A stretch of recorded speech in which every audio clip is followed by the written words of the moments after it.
L'arbre du document, il est possible de le visualiser dans le navigateur grâce à un plugin.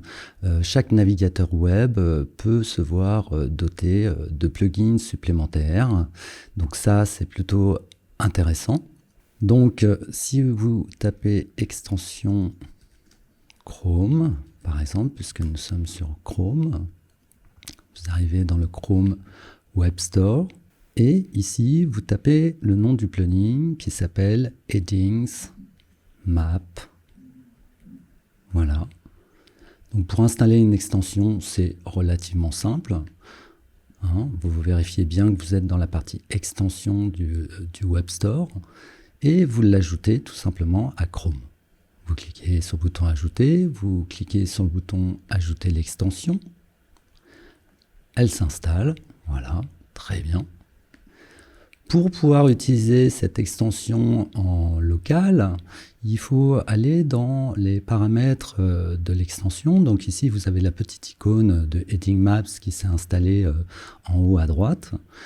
Et vous faites un clic de la souris avec CTRL et vous faites Gérer les extensions. Arrivé ici, si vous voulez l'utiliser donc en local sur un site web que vous développez sur votre ordinateur et non en ligne, il faut lui cocher cette petite case ici, autoriser l'accès aux URL de fichiers. Maintenant, je reviens sur notre page de niveau de titre et si je clique sur le bouton Heading Maps, voilà, ici nous voyons la structure de l'arbre du document.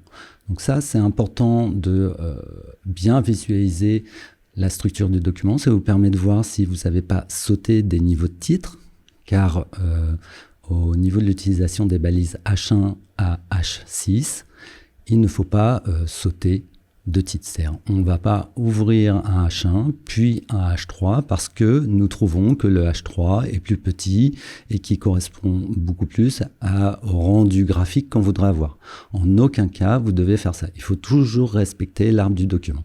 C'est comme si vous achetiez un livre et quand vous arrachez 3 chapitres. D'accord? Donc ça, ce n'est pas pensable. Donc ici, si je remets par exemple un H1, titre 2, par exemple,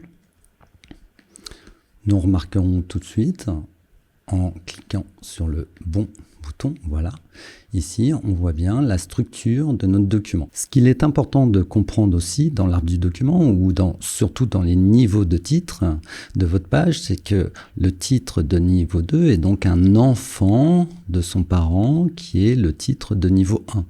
D'accord? Donc si plus tard dans la construction de vos pages, vous voulez hiérarchiser vos contenus, il faudra toujours avoir à l'esprit l'importance des niveaux de titre par rapport aux parents et aux enfants.